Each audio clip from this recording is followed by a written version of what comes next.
everyone, welcome back to Beyond the Veil Tarot and Astrology. My name is Candice Marie. Thanks for joining me. Back at it with another video. We're going to be taking an in-depth look at both Venus and Mercury's move through the sign of Sagittarius. Do me a favor, if you're new to my channel, welcome. Make sure you hit the subscription button below so you are alerted as to when I have new videos coming out on my channel. Drop me a comment, let me know where you're tuning in from and how you're feeling with these energies. It'd be lovely to hear from you. If you're new, to everybody else who's family around here, welcome back. Hopefully you guys are doing well. Okay, so we're gonna take a really in-depth look at the archetype of Mercury and Venus moving through Sagittarius. We're gonna talk about some of the themes that may come up over these next few weeks. Some of the aspects that these two planets will be making in the midst of this new sign change. Finally, moving out of the depths of Scorpio into kind of the more bright and cheery, optimistic sign of Sag. So this is going to be some well-welcomed energy for many of us. I'll start off by giving you guys the transit dates. If you want to make specific notes in terms of some of these dates, it's all going to be taking place literally this week, all the way through the beginning of December. So specifically, we're going to have Venus moving into the sign of Sagittarius, and this will be actually taking place on the 15th of November. So as you guys are watching this, Venus is just getting ready to ingress into the sign of Sag. Now, Venus will be in Sagittarius from the 15th of November until the 9th of December. So all of you guys who are, Sagittarius, Sun, Moon, and Rising, you're going to love this energy. If you have your natal Venus in Sag, you're going to have your Venus return. And if anybody has any placements, really 0 through 10 degrees of the first, fire signs, you're really going to enjoy these transits as well. After the 9th, then we're going to see Venus move into Capricorn. So let's focus on Venus and Sag for right now. Then we're also going to see Mercury move into the sign of Sagittarius just shortly after Venus. This will be from November 17th through December the 2nd. Mercury will be in the sign of Sag as well. Then when we get to December 2nd, we're going to have Mercury enter into Capricorn, and it'll be getting ready to go into shadow for the Mercury retrograde. So these two planets are going to move side by side, not very unusual, but we are seeing this lead up to a conjunction between Mercury and Venus, which will be taking place around the 21st of November. So watch for that conjunction that's coming. That'll be at 7 degrees of Sagittarius. Now, throughout these transits, outside of just these two planets going through this sign, we're also going to see some trines taking place, and that will be on November 24th and pretty much November 24th through the 26th. This is when we're going to see trines taking place between Mercury and Venus and in the sign of Sagittarius to Chiron in Aries. So trines are always harmonious. This is opening the doorway for communicating and talking about our experiences in healing, what we've learned so far about healing the self, what we've learned about ourselves in the bigger picture. We will also be seeing that there is going to be a sextile from both Mercury and Venus that will be happening with Saturn in Aquarius. That'll be taking place from November 29th through December the 2nd. And one other pretty significant period, this is going to be later the second half of this month, we're going to see Mercury and Venus both make oppositions to Mars retrograde in Gemini. And while they're making oppositions to Mars, which is going backwards, at least from our perspective, they will also be coming into squares with Neptune. So that's going to be a little bit more challenging. We're going to see like lots of mutable T-squares, and things are going to kind of be up for renegotiation.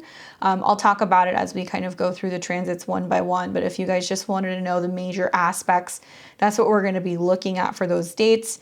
The sun will enter into Sagittarius on November 22nd, and it'll stay there until December 21st. So we're going to have quite a few planets moving through the sign of Sag. Going to be very interesting to see those oppositions to Mars, which is retrograde, where we're rethinking whether or not something is a challenge, or whether or not we're willing to change our mind, change our path, and how the storyline is changing as a result of what we're learning. So lots of mutable T-squares that are going to be going on in Sag season in general. All right, so let's kind of start at the beginning.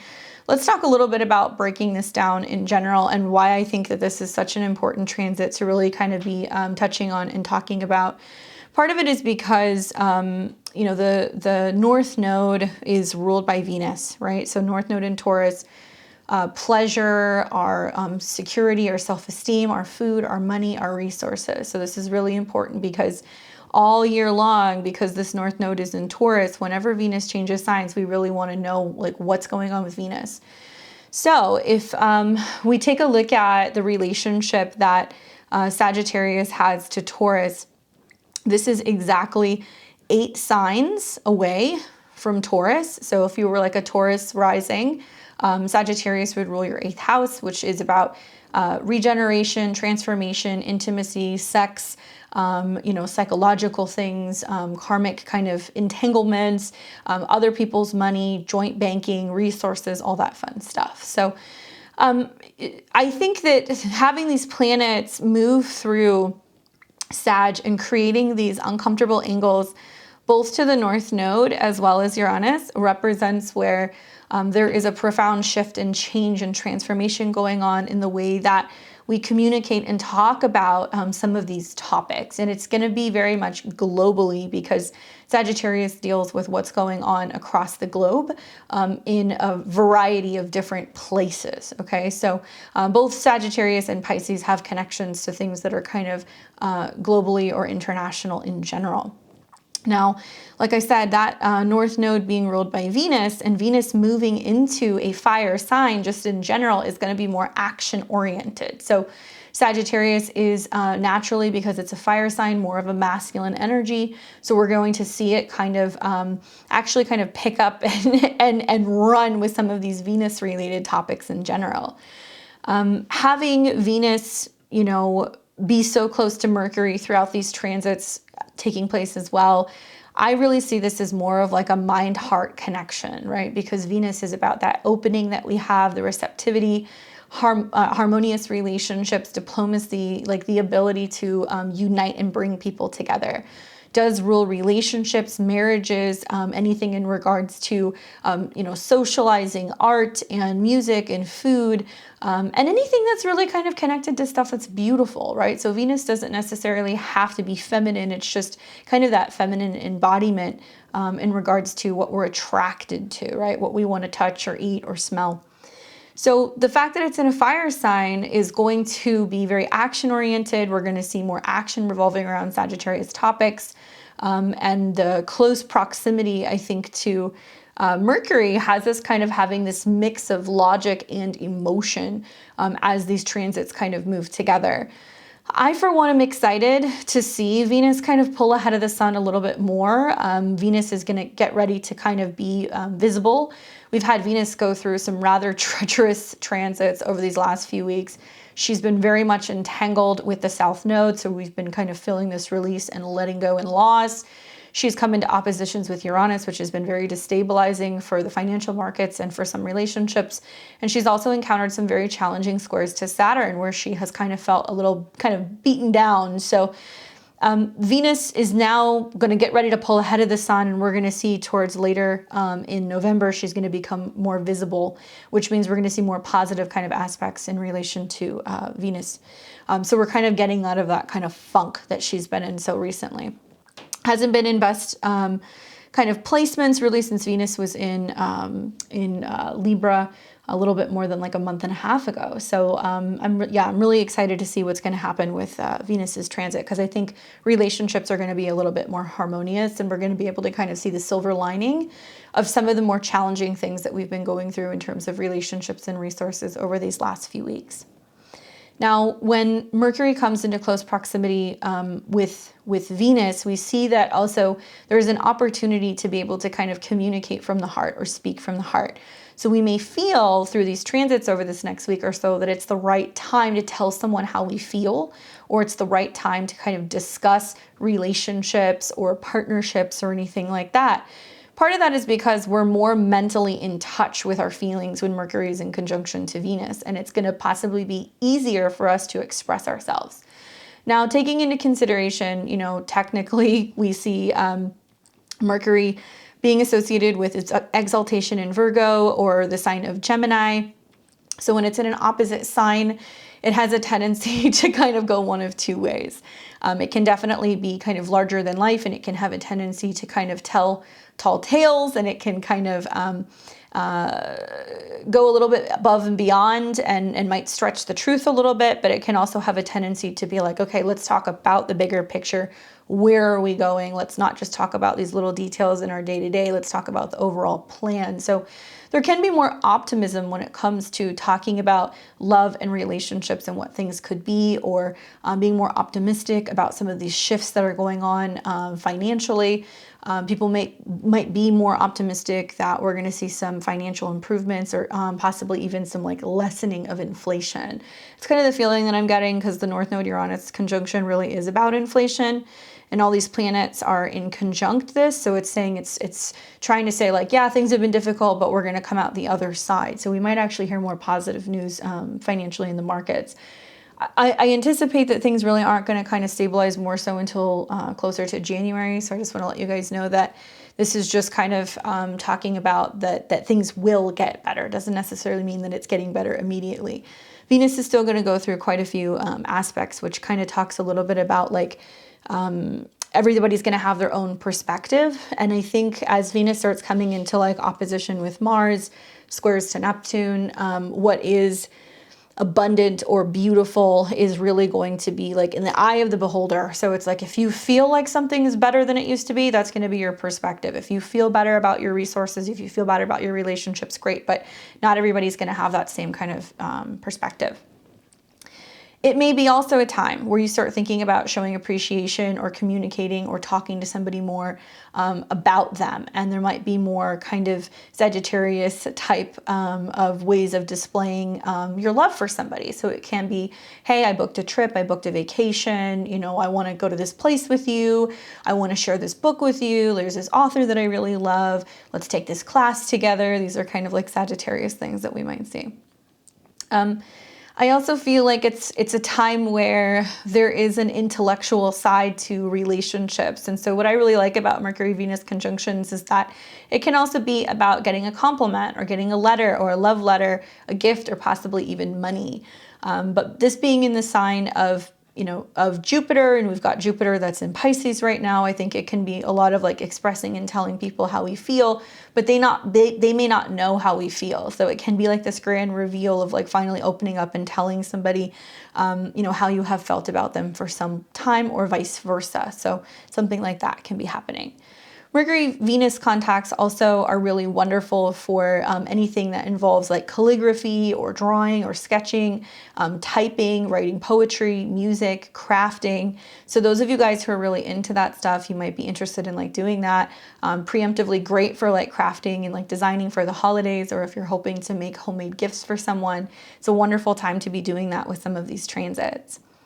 There's also an increased likelihood of social interaction. You might meet people that you're really drawn to. You might hear a voice that you find really attractive or really beautiful, and you're like, whoa, I just need to like walk over and talk to that person.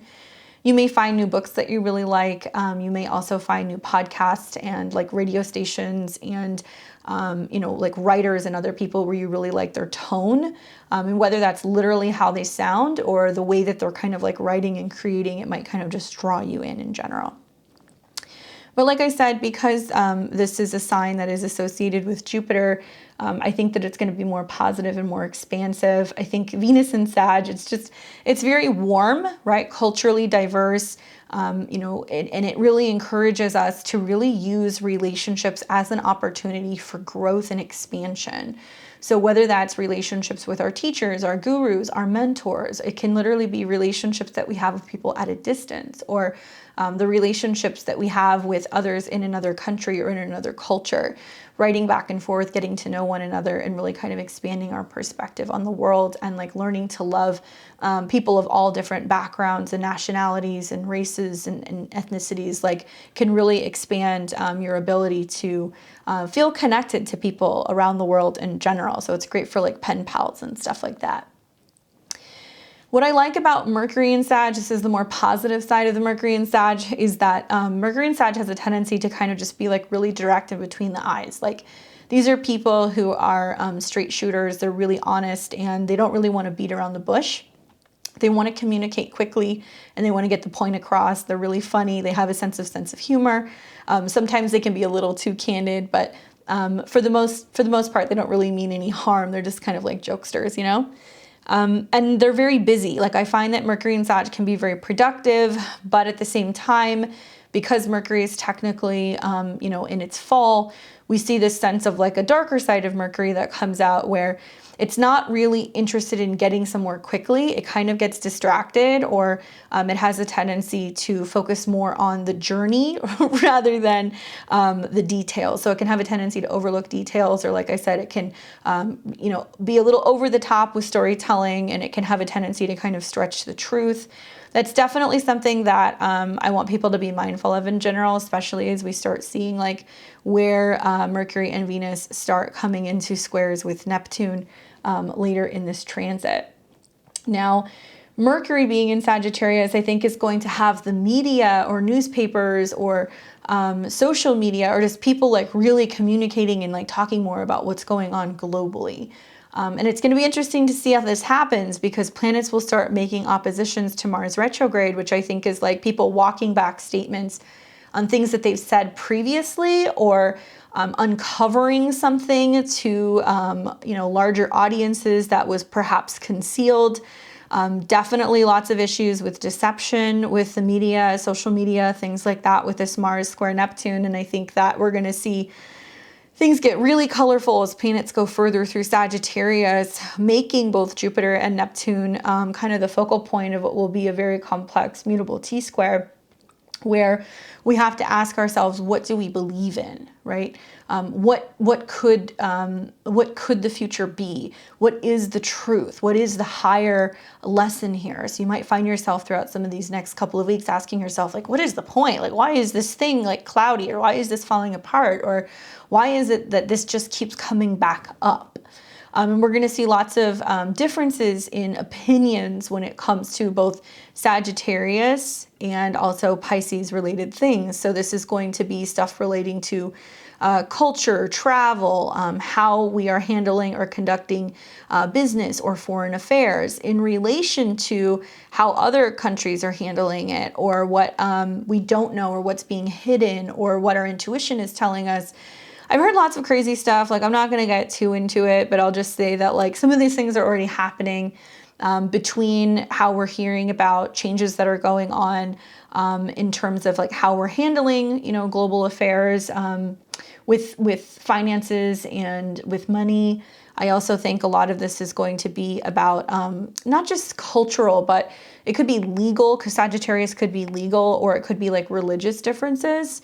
And how we are literally reworking some of our belief systems, and how that's taking place globally, and it's actually coming hand in hand with either medical or like religious changes. Like something crazy I saw on the internet the other day was like a video talking about how there's a bunch of people from like major organized religion, like the Pope and like several other religions, that are like all going to Mount Sinai, and they're talking about how they're getting ready to create a set of new, the new 10 Commandments. That's what they're calling it.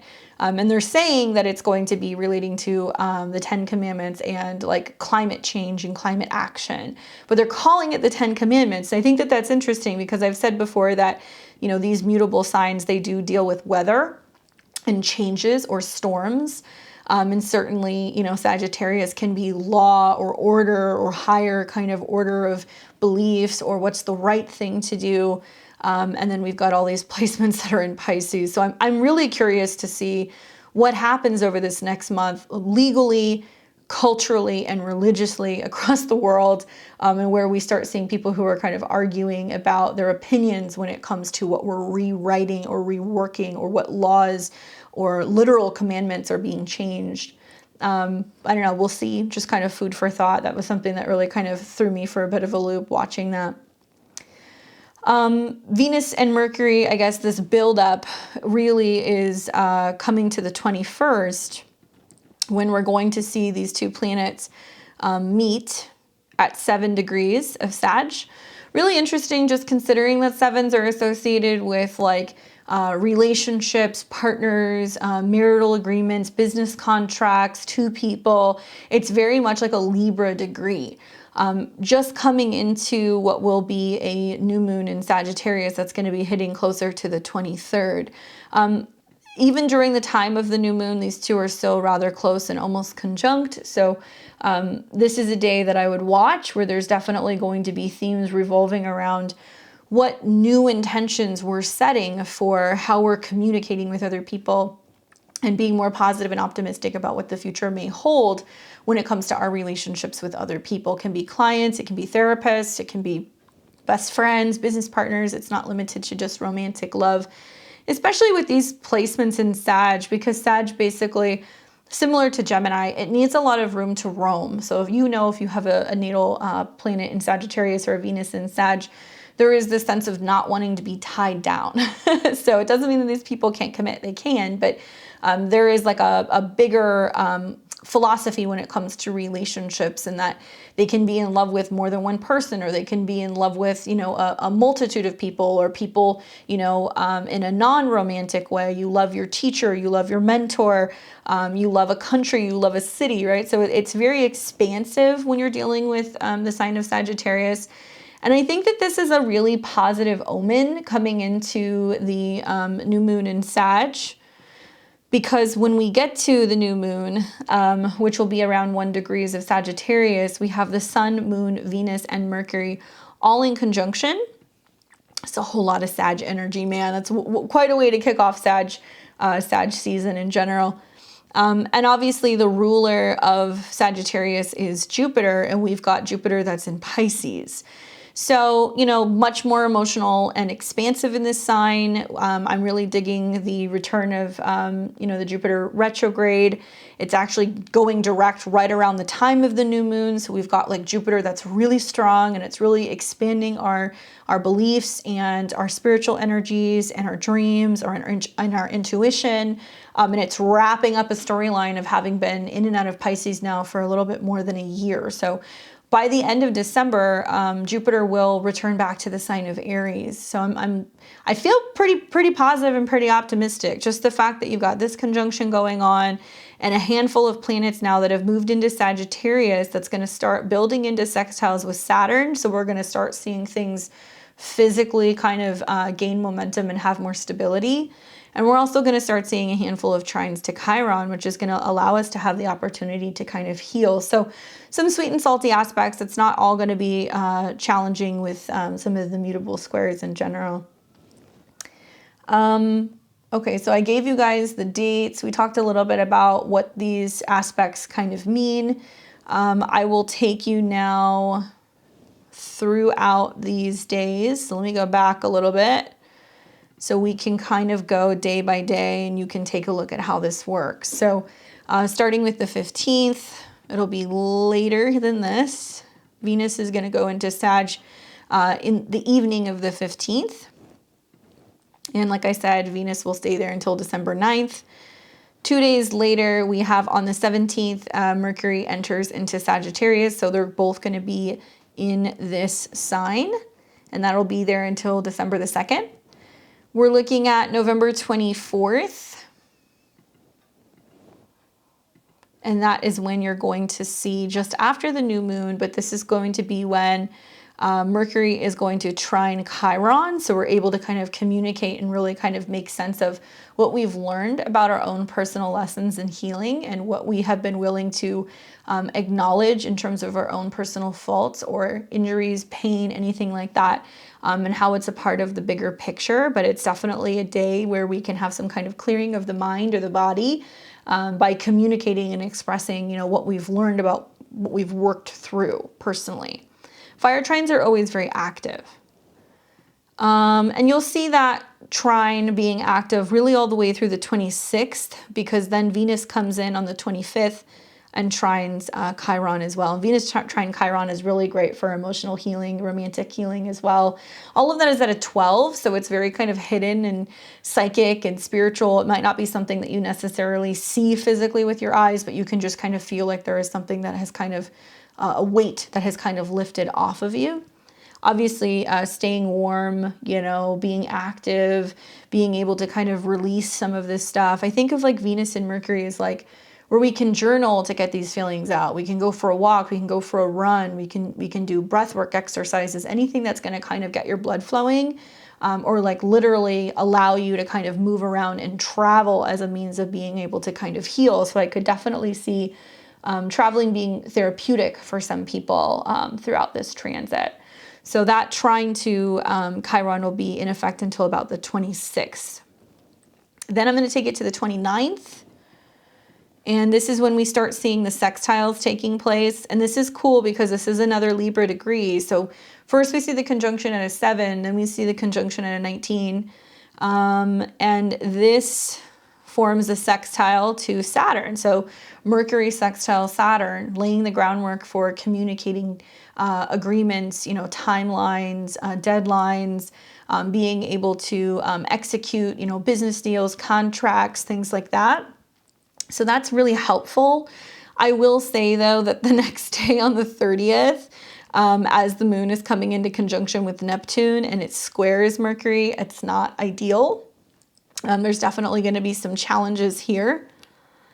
And then when we get to, let's see, it'll be really through the 2nd, because then Venus is going to come in for the sextile, and that'll be on November 30th. So Venus sextile Saturn, stabilizing, harmonizing relationships, money and resources.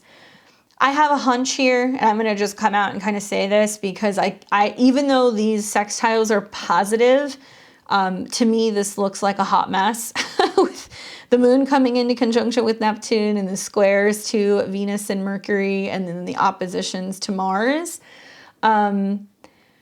As much as I'm not crazy about saying this, to me it seems like traveling like by air seems like really challenging. Like seeing all these planets going through Sagittarius, which rules airplanes, Sun and Venus and Mercury all in opposition to Mars, and the squares to Neptune. Now perhaps maybe you're going to hear this as like, oh, there's extreme weather, so there's flight delays, and like we, you know, have had tons of delayed flights, and, you know, sorry, we're canceling your flights or whatever it may be. But I have a hunch that over the holiday, especially Thanksgiving here in the United States, that there was going to be massive travel delays. Maybe it is weather, I don't know, because of these squares, but I've seen similar aspects when we had a lot of like the pilots and people who were silently protesting, and we saw, you know, tons of delayed flights that were taking place. Go and look back when like the North Node was in Gemini, and we were seeing some of these squares taking place to Pisces, very similar energy. And also Gemini deals with vehicles, but it also deals with the air. So I'm kind of like wondering like what's going to happen at the end of November if there are lots of canceled flights and lots of people who are being told that, you know, their option is to rent a car or like, you know, wait for another flight.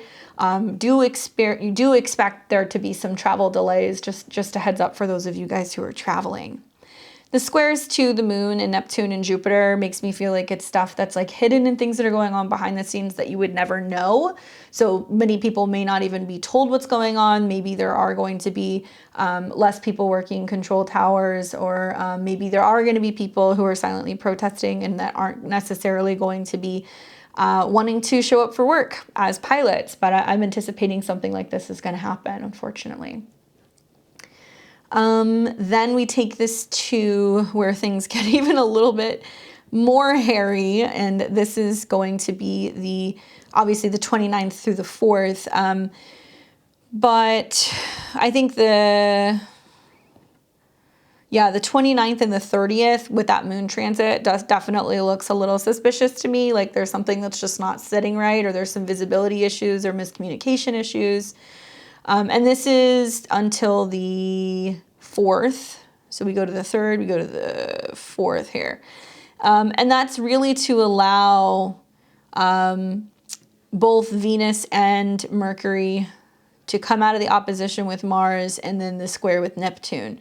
So when these planets move to the tail end, they're going to be squaring Jupiter, which is going to make something seem like bigger than it should be. So this could be like legal stuff, travel stuff, airplane stuff, college stuff, things in regards to like returning and going back to schools when I'm wondering, or just something that deals with like some kind of global news that's coming out that kind of differs or varies from what you're hearing on your local news stations with Mars retrograde in Gemini. Very complex. I mean, when we see squares in general, it's putting pressure for areas of the chart to change. So we're not really going to see that unless the moon is moving through Virgo. So this will technically be T-squares because you've got oppositions from Sag to Gemini. Gemini rules what's going on in your local environment, your neighborhood, you know, talking to your neighbors, your friends, your local news station, radio stations, the newspaper. And then the ninth house is like what everybody else is hearing, like not just the news in your country, but the news in, you know, New Zealand or Asia or like wherever, Canada. Like we're going to hear lots of different things that are starting to appear out in the news globally that perhaps maybe isn't making local news headlines, and people are having to like physically look for it, or they're seeing it on other platforms. Obviously, some challenging aspects, right? Watching Venus come into the square with Neptune is like being unsure about love and money. Watching Mercury come into the square with Neptune is not having a lot of clarity when it comes to honesty. Watching Venus oppose Mars can be friction, but it can actually be like, you know, love at a distance or absence makes the heart grow fonder. And then Mercury in opposition to Mars is definitely going to be a little argumentative. So it's like very colorful energy here for the holiday period. I don't even remember exactly when Thanksgiving is. When is it? The 24th? So just going into that high new moon in Sag, colorful conversations at the dinner table with all these planets in Sagittarius with the squares and the oppositions. I've seen some really funny like memes and stuff on Instagram, and I saw one the other day that made me crack up laughing, and I was like, this is definitely like a thing. This guy coming in being like, oh, the face that you make when you walk into Thanksgiving dinner, and everybody who'd been calling you a conspiracy theorist for 2 years, and you're showing up to be like, oh, was I right? And I'm not saying that all the conspiracy theories that have come out recently are right. That's not what I'm saying. But it's just funny because it to me, it seems very like Mercury moon in opposition to Mars and the square to Neptune and Jupiter. You're going to hear a lot of conversations like, I was right. And people are going to be like, we still don't know. We never knew. Like, how are we going to get to the bottom of it? So just forewarning, guys, like not the time to be doing that during Thanksgiving. If you're having Thanksgiving here in the States, you might want to not touch on the areas of conspiracy, politics, or religion, because definitely not going to be very friendly conversation at the dinner table. You know, you're going to have a lot of difference of opinions about things. And you'll see this kind of reverberate out, you know, into the world as well. Everybody's going to have an opinion. And I, for one, just watching, you know, Mars with its retrograde just the last two weeks or so, I've been quite astonished to see a number of people come out and walk back statements that they've made. And I'm not even just talking about what's gone on with the pandemic, just in general, things that are that people never spoke about. And people are coming out and saying things and uncovering information or talking about things that they've kept hidden. And so I think that's really the squares that have been happening to Jupiter and Neptune. I think we're going to see a lot more of this stuff. And a lot of people will write off all this Sag energy as like, oh, they're just telling tall tales, or like, you know, that's just somebody who's just totally fabricating the details in the story. And to some extent that is possible with this much energy in Sagittarius. But I also feel like all of these planets, which are 8th house to the North Node and Uranus, may not be that crazy. And you're going to hear this in hitting topics like taxes and, you know, what people have done with money and where they've invested things or where money has gone and that kind of stuff, because it's like a very 8th house vibe when you're looking at the aspects to Taurus in general. I guess you guys are going to want to know who this is going to affect the most, right? So this is obviously anybody who's got Mercury or Venus ruled charts. So if you are a Gemini or a Virgo rising, if you are a Taurus or a Libra rising, and most importantly, if you're a Sag rising, this is going to be affecting you the most, Why do I say that? Because Venus and Mercury are very strongly involved. So Venus rules Taurus and Libra, Mercury rules Gemini and Virgo, and this is all in the sign of Sagittarius. So if you're a Sagittarius sun, moon, or rising, this is going to be very personal for you. Especially, you know, really all of the degrees. I don't want to limit it. The first 10, I think, are going to benefit the most. So if you have 0 to 10 degrees of a fire sign, sun, moon, or rising, I think you're going to benefit from this because of the conjunction at 7 degrees and because it's going to trine Chiron at 12. Where I think this gets a little dicey, and this is for everyone, this is not just for the mutable signs, but this is going to get a little bit dicey for the mutable signs. I would say 18 to about 24 degrees. I mean, we could go 18 to 29, to be honest with you, but 18 to 24. And I say that because you're going to see, you know, these two planets come into an opposition with Mars and then square Neptune. So around 18 to 24 degrees of the mutable signs. So Gemini, Virgo, Sag, and Pisces, you guys are going to be affected by this the most. You're going to experience squares, which are going to be uncomfortable. Doesn't quite get uncomfortable until the end of November, the beginning of December, so you have some time. But keep in mind, for the most part, you know, Mercury wants us to communicate, wants us to talk, wants us to do business, wants us to send texts and emails and exchange and travel. Venus wants us to communicate and talk about love and relationships and money and exchange and open up and have parties and design things. So when we throw these two planets together, there is something really beautiful. There's an opportunity to be able to talk about how sweet life can be, how big things could be, how amazing things could be. But we want to stay in alignment with reality. We want to stay grounded. We want to be working with those sextiles to Saturn and Aquarius, being very practical, really learning from all of the lessons that we've had over these last 2 years. We're doing a lot of strategical planning, timing, and stuff like that, really now all the way through February, right before Saturn gets ready to go into Pisces, and leave room for difference of opinions at the end of November through the beginning of December. Not everybody is going to agree with these oppositions, unfortunately, and with some of the squares to both Neptune and Jupiter. There's going to be a lot of like, what is the truth? And like, what's really going on? And like, why are we not hearing everything? Or why didn't we get all of the facts? Or did somebody make it sound too good to be true? And then we start to kind of unravel it and realize that there are some missing pieces. So there's definitely some clarity issues, some visibility issues, potentially even some issues with honesty.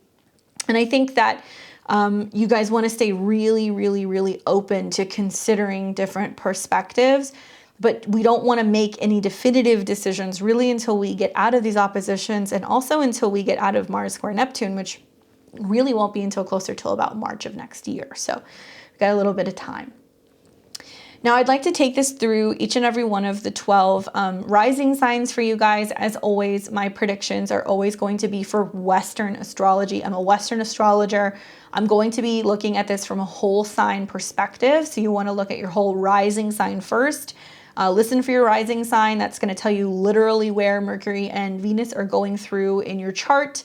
And then you can look at your sun sign and you can look at your moon sign, but your rising sign is going to be the most accurate. The sun is going to talk about how it's affecting your ego or your career or your overall happiness. And the moon sign is going to talk about how it's affecting you emotionally and anything in regards to your roots, your home, or your family. Okay, so hopefully that makes sense. I'll give you guys a second to pull up your chart. You can take a look at that. I'm going to switch something on here really quick so that way I can take it through the 12 signs for you. And we'll take a look at where this conjunction is going to be happening. And I also forgot, I want to read you guys the Sabian symbol also for that 7 degrees of Sagittarius. So those of you guys who aren't aware, I love working with the Sabian symbols. You guys can always find my book list down below. There's links that I have to my Amazon book list if you're ever wondering what books I'm reading from. Because this is 7 degrees and change, we're going to read 8 degrees of Sagittarius, and we're going to see what the Sabian symbol speaks about. It's page 282. Sagittarius 8, rocks and things forming therein. Okay, so the word is composition. The theme is building on firm foundations. The symbol speaks to stability. Here is the necessity for each individual to build his personal foundation in life and the elements of his own unique experiences. The image of rocks and things there forming therein alludes to the shaping of individual character and to the fact that an individual must be firmly in control of his circumstances or if he hopes to establish a permanent place for himself in the overall scheme of things. Here is a call to make the most of heritage, roots, and natural skills and talents. At its highest, the symbol represents strength, character, and the ability to bring all the right elements together to effect the desired change. Watch for confusion or an inability to organize facts and thoughts clearly and effectively. The accent is on creating stability. You may find yourself trying to figure out how to put the pieces of some situation together in order to get things under control. Your greatest advantage lies in making sure you understand what you're working with and what the potential it has. Guard against waiting too long to take action, refusing to acknowledge the reality of something that you would rather not face until the situation gets completely out of hand. Interesting. I think that's the opposition to Mars and the square to Neptune, which is like, perhaps by the time that starts happening, closer to the end of November, the beginning of December, then there is going to be some arguments and conflict about, you said this and then that happened, and like, why didn't you talk to me about this? Or like, why am I finding out about this now? Or like, what do you mean that this is going on? So just food for thought. All right, so let's go ahead and take this through the various 12 rising signs, and we'll take a look at where this conjunction is taking place, where Sag is just being lit up in general, and I'm going to give you guys some food for thought, and I'll pull a card for you so we can see what the tarot has to say. So let's start first with Aries and Aries rising. Hopefully you guys are doing well. Well, Aries, you have got Venus and Mercury moving through and spending quite a bit of time lighting up your 9th house in your chart. The good news is that this is a fellow sister sign. So if you have an Aries rising or planets in Aries, you'll be seeing trines that are happening, which is really going to open up your personal placements. Mercury rules your 6th house of health and daily routine. Delays, sometimes accidents, health, sometimes. It also deals with like coworkers and your schedule in general. Mercury also deals with your 3rd house or anything that deals with vehicles, movement, contracts, communication. And then we have all of this happening in your 9th house. Now, Venus rules money for you, your money, your resources, and it also rules your 7th house of your partner. So Aries, to me, it seems like these two planets coming into conjunction represents having a conversation, possibly with a coworker, possibly with a partnership, a business partnership, a romantic partner, a marital partner, about money and resources, and like how you guys are really kind of coming together and figuring out a way to plan something, schedule something, organize something. It can be legal or law related. It can deal with documents or moving. It can also deal with having conversations about just the bigger picture in life in general.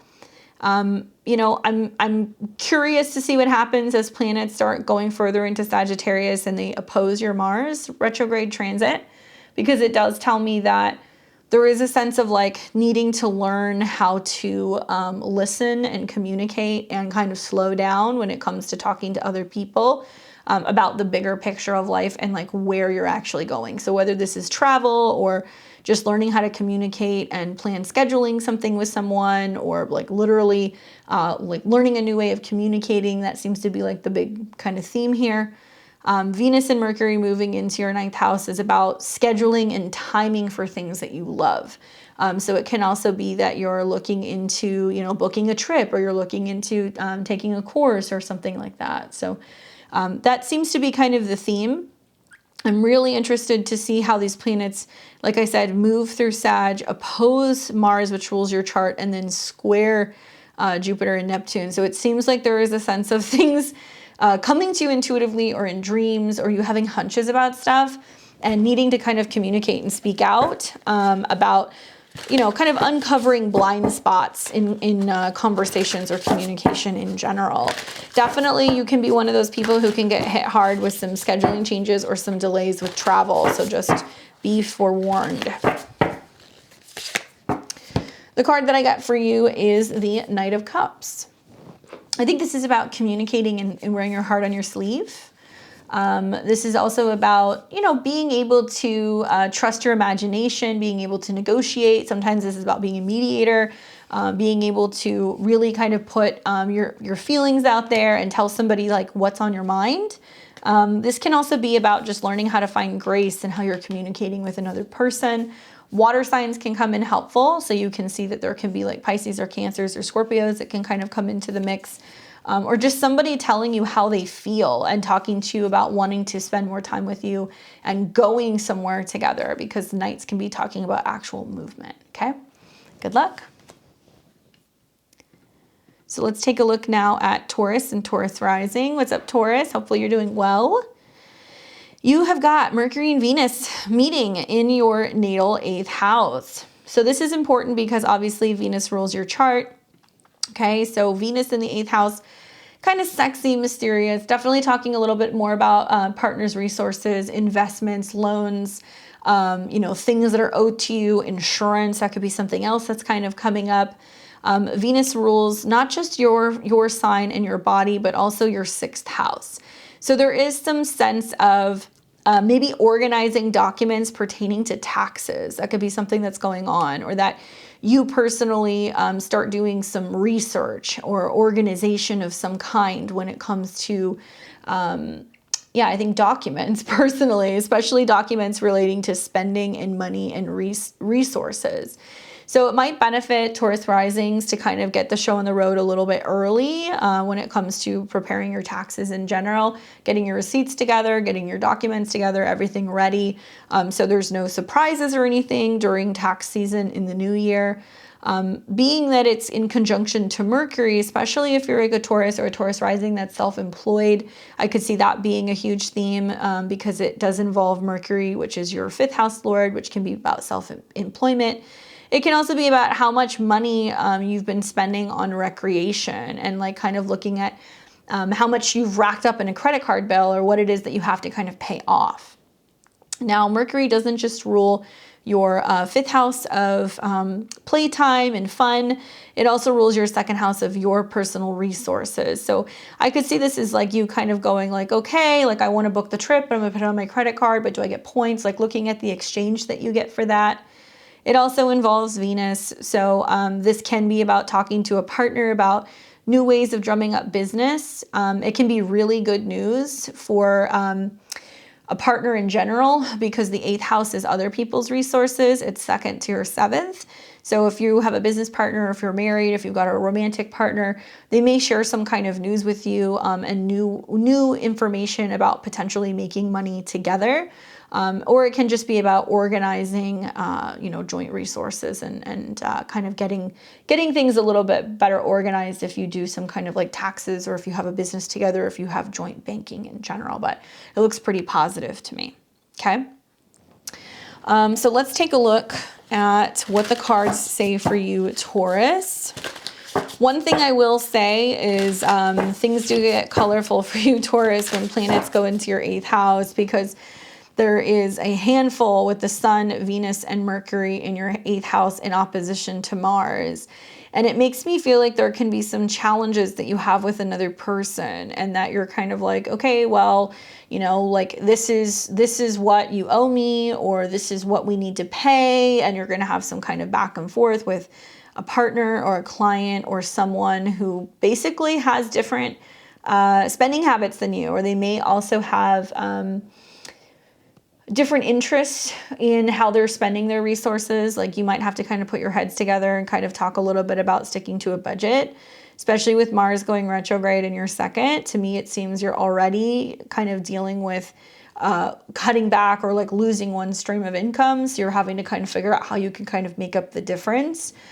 Try to keep the peace and be creative with how you guys can go about finding ways to navigate some of these changes. And for some Taurus risings, a lot of it does deal with also expenses relating to children because Mercury is involved. So you may have a partner that, you know, is not working to help take care of a kid, or you're talking about whether or not it makes sense to have another kid financially, or if you guys can cover the cost of childcare, or if money is owed to you from somebody in regards to child support. So let's take a look what the cards have to say. 5 of Pentacles. That's challenging. financial loss, lack mindset comes up with this card. You know, persistence in being able to kind of overcome finding yourself in a difficult financial situation, feeling shut out. So this is definitely something that I think you're going to have to deal with. I think it makes sense to me with planets going into your 8th house, and there's this sense of like, okay, but like, what am I getting in return? And kind of questioning, you know, how hard you're working for something and wondering if somebody else is going to kind of meet you halfway. So there is a sense of coming out of a period of feeling like where you haven't had enough support. And if you haven't addressed that, then you may need to address that to kind of fully kind of clear the air and be able to kind of get on the same page with another person. So that way you can be feeling like you're bringing in more abundance. Okay, good luck, Taurus. So we've got Gemini and Gemini rising. Hope you guys are doing well. This is important for you, Gemini, because this conjunction and this transit does involve your chart ruler. So you are Gemini rising ruled by Mercury. So Mercury rules you, and it also rules your home and your family. We've got Mercury in your 7th house, where there's lots of communication with other people, with partners, clients. It's your business in general. And it can be about business partners or romantic partners. The conjunction is taking place between Mercury and Venus. So this is a lot of like what other people have to say. They may be more complimentary, they may be more generous, there might be more attention, there might be more traveling, dates, meetings going on with other people. Venus rules your 5th house of creativity and love and playtime, and also your 12th house, which deals with your subconscious or what goes on behind the scenes. It can be a time where relationships can feel more romantic and that there's more opportunity to meet people, go on dates, connect with people, especially people who are very culturally different and diverse. You may be talking about scheduling a holiday or traveling or doing something kind of behind the scenes with a romantic partner in general. There could be more conversations about how you're feeling or children, and that's because of the involvement with Venus. So somebody could say, I love you, or, you know, I'd love to take you out, or, you know, let's get married. Like there can be something like that can happen with these conjunctions in general, which can actually be quite positive. Now, I think with Mercury being involved, you know, it's very personal. So it definitely involves like you talking to somebody and telling them how you feel about your own business, your creative projects, your self-expression, your children, like what it is that you love doing.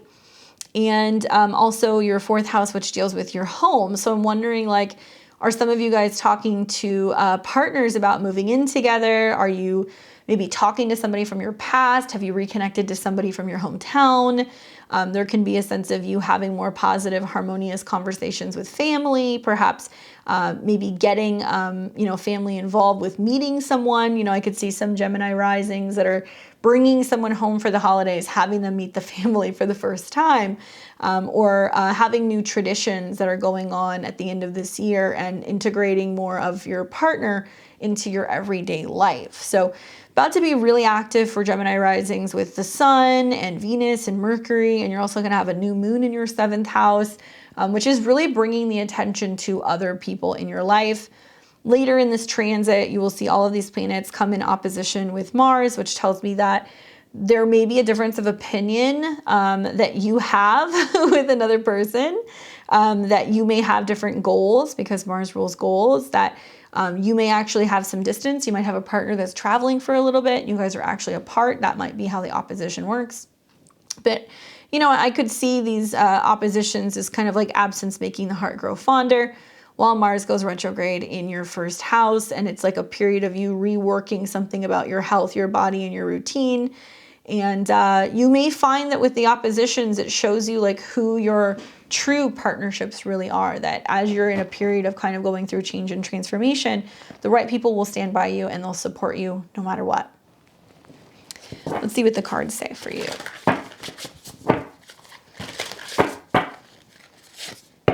Wow, 10 of Pentacles, wonderful. Really, I think this is about long-term stability, planning, long-term relationships, things in regards to family. And yeah, I mean, 10 of Coins is It can be about money. It can be about resources. It can be about family businesses, long-term security, you know, building wealth for the future. I could see where there's a lot of like you talking about that with another person, or you talking to your family about you wanting that, or that you're looking for that. So to me, it looks like there's a sense of getting serious when it comes to talking about home, family, resources, property, all of that stuff, and some kind of long-term planning that you're planning on doing. I love that that's going to start coming into sextiles with Saturn, because I feel like the overall theme is about how you're growing in relationships and learning how to merge, and realizing that it might mean that you have to travel more, or that you take on another culture, or that you're open to getting married, or, you know, like visiting places that you've never been before. But really in the long term, it's going to help build more stability for you overall. Really great for you, Gemini. Good luck. All right, so we've got Cancer and Cancer rising. We have got this Venus Mercury transit happening in the sign of Sagittarius. It's moving through your 6th house. Now, the 6th house is your daily routine. So it's like health, going to the doctor's office, getting your, you know, your to-do list done. It's about getting assistance, being in the office space, sometimes hired help, people that you bring in to help you kind of get stuff done. Now it involves Venus, which is your 4th house lord, as well as your 11th house lord. And it also involves Mercury, which is your 3rd house lord, as well as your 12th house lord. I could see with these planets moving through your 6th house that there is a sense of you kind of being like, I have to get down to business. I need to get some work done, or I need to kind of get on top of a job situation, an office situation, a health situation, a pet situation. The fact that this is all in a sign that's associated with Jupiter, and you've got Jupiter that's hanging out in your 9th, I think tells me that some of you guys are looking for teachers, mentors, gurus, training, or new skills perhaps. And that might be something that's coming in as a result of that new moon that's taking place in your 6th house. If you're looking for new work, if you're looking for a better schedule, a new gym, even a new laundromat, right? All these things can come in through these transits in the 6th house. I think it's interesting also that it does kind of suggest that maybe there's been some challenges in terms of how you're communicating with certain family members or certain friends. So the fact that these planets are all moving into the 6th house, and the 6th house does have this energy of like dealing with karmic baggage, or delays or challenges, and like things that you have to kind of work out or fix or clean up or make sacrifices for. If you've been meaning to kind of like make amends and heal some family relationships, or for friend type relationships, and like work something out and make phone calls and like, you know, hash something out and apologize and kind of get to the other side, I could see that happening for you. And I feel like with all of the trines that are taking place to the 10th house, it's about you being like, I'm going to take responsibility for, you know, something that hasn't worked out, right? Or I'm going to fix something, or I'm going to heal something. Down the road, yes, you'll see all these planets come into an opposition with Mars, and you're going to realize that you either need stability in your workspace or your schedule, or you need stability in your health in order to be able to kind of reach some of the goals that you're hoping to reach, specifically for you professionally. So 6th house is a house where you can have some issues similar with the 9th, because both of these deal with releasing things. It deals with delays. It deals with like trouble, accidents, drama. You're going to see all of these planets in Sag oppose Mars. So you're seeing some delay going on with your professional growth. And then it's going to square Neptune and Jupiter. To me, this seems like because of the delays and some of the upheaval, there may be a little bit of like a crisis of faith for some Cancer risings, being like, why is all this stuff happening? It's trying to get you to realize that there is a connection between the mind and the body, and that if you're feeling emotional or spiritual distress and you're kind of holding it all inside, it has effects on your health or on your digestion, and it's trying to push you to kind of learn more about how you can integrate more spirituality in your routines, and like prayer or yoga or meditation, something that's going to help you kind of release some of that energy in general. But for the most part, I think that breath work, organization, talking things out with people you may have had some falling outs with, like this can really kind of help you remedy some of the anxiety that might be kind of popping up right now. And all the sextiles to Saturn are also basically saying it's helping you kind of find ways to kind of detach and kind of clear things out for once and for all. So let's see what the cards have to say for you. I get the King of Cups. So that's amazing if you're a Cancer, Sun, Moon, or Rising, because the King of Cups is like on top of their emotions, on top of their game. They're mature, they're balanced, compassionate, supportive. They, you know, have the ability to be emotional, but not overly sensitive. Like they're in touch, but like they're stable.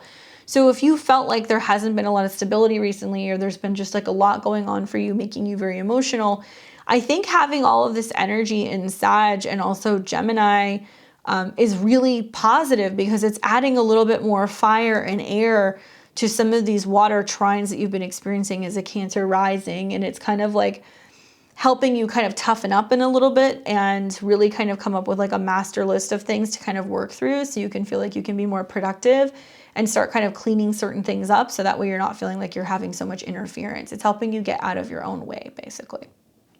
If you're looking for work or healthier routines, this is definitely the transit for you. So just keep in mind that whatever's coming up for you is meant to kind of help you stabilize and get to where you're not overly emotional about something, okay?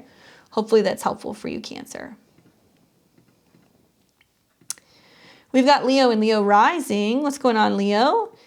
You have got Venus and Mercury going through a sister sign. It's moving through Sagittarius. The sun will be there soon as well. Very exciting for you, Leo. I'm excited to see this transit take place. The fifth house is about having fun, romance, dates, taking chances, risks, what you create, your own happiness, okay? It can deal with children as well, can deal with playmates and lovers and all of that fun stuff. Venus loves going through the fifth house. So this is a wonderful time for, like, you know, new hobbies, dating, doing a little bit of traveling. Like, I think you're really going to like this energy here.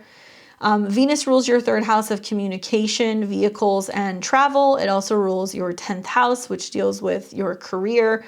I could see some really positive gains that are going on in creative projects, especially if you're somebody who like writes music, or you have an online business, or you're involved in social media, or anything in regards to the arts.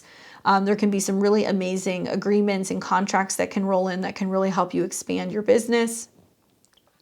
It also involves a conjunction to Mercury. So Mercury rules your money. Mercury also rules your goals. So it almost feels like you're able to communicate and express your heart's desires, and like you can get paid for it, or you tell somebody how you feel and you feel really solid and you feel a little bit more secure. I really, really like this energy for Leo risings, because I feel like it's going to help you guys get in touch with your inner child. You're going to feel romantic. You're going to feel like you have so much room for self-expression. We see so much support from planets in the fifth house all the way to Saturn in your seventh. So it's not just all like chemistry. Like, there's something that's actually really building and stabilizing in the relationship position as well. It does feel risky. It does feel like you're taking chances, especially because all these planets are going to come up against Mars in the 11th house, where perhaps you have a romantic partner at a distance, or perhaps there is a sense of like introducing romantic people to friends, and friends are like kind of like, I don't know about this person, and you're like, okay, but I like them, you know. There can also be some complicated situations later in the transit as all these planets come into opposition with Mars, and there can be this theme of like, is somebody a friend? Is there something more? And whether or not, you know, there's something there, and if you really want to go past the limits of being more than just friends, and if you're open to like really connecting with somebody on a much more serious level, and if you're willing to take that chance. But for the most part, I mean, going through your fifth house is really kind of suggesting there's going to be lots of room for love and playtime. Trines to your ascendant is also saying like it's going to make you very creative and very confident and loud in a good way. And I'm loving all the trines that you're having to Chiron, because it's helping you heal, perhaps maybe through the area of travel. So, you know, I like travel when we see aspects in the 5th or the 9th or the 12th. So you're definitely having some of those. If you're not doing it now, you might do it more during the eclipses in April next spring. Let's take a look at what your cards have to say, Leo.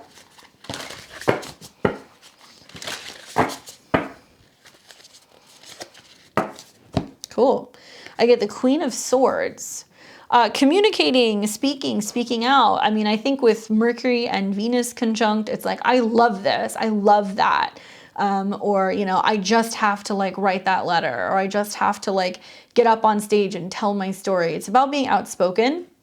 It's also about being direct and having clear boundaries and being able to get your point across, being objective, honest, fair. And I think that that's very doable with all these planets in your 5th house, but it's about being able to speak what's in your heart and being very clear about what your inner child wants, or being very clear about what feels good. And this is very important because when you start seeing all these planets come into opposition with Mars over here, it's also going to start coming into a square with Neptune and Jupiter. So there is a sense of like needing to put it all out there and being willing to take the risk. But by the same token, making sure that other people understand that you're wearing your heart on your sleeve and you're not really in a position of being willing to get hurt. And that, you know, if you're going to put it all out there, that you need people who are going to be there to kind of catch you or like continue to support you. And that you're not going to be dealing with any funny stuff in the love department. So for the most part, I think it's positive. Just make sure that you're communicating and expressing your boundaries. So that way you're protecting yourself and you're not setting yourself up for some of these squares to Neptune where you're like, okay, did somebody just totally like let me tell, you know, them how I feel and like spill my heart to them, and then they just like they vanish. There's a need to kind of communicate and express that. If you're putting it out there, you're doing it because you want to have somebody who's going to be able to reciprocate. Okay? Good luck. We've got Virgo and Virgo rising. What's going on, Virgo? This transit is important because we're going to see Mercury following very closely with Venus, and Mercury rules your chart. So we've got Mercury and Venus, and soon the Sun will be moving through your 4th house of home and family, roots, and your past, okay, your private life. I have to tell you, Virgo risings, this is going to be an interesting period, okay? Just the next 6 weeks, I'm just telling you right now, it's going to be like gangbusters because you're going to have, you know, the Sun, Venus, Mercury, all lighting up your home zone. So some of you guys might be planning on going home, visiting family. There might be a lot changing within the home. Maybe you're working from home. Maybe you're relocating. Maybe somebody's moving in. Maybe somebody's moving out. Just lots of home and family stuff. As planets move through Sag, it's all squaring your personal placements in Virgo. So especially for Virgo risings, you're going to find that wherever Mercury goes, that's you. So Mercury in the 4th with Venus and also with the Sun is communicating and talking to somebody privately about your feelings or your money or your resources and talking about some of these home topics.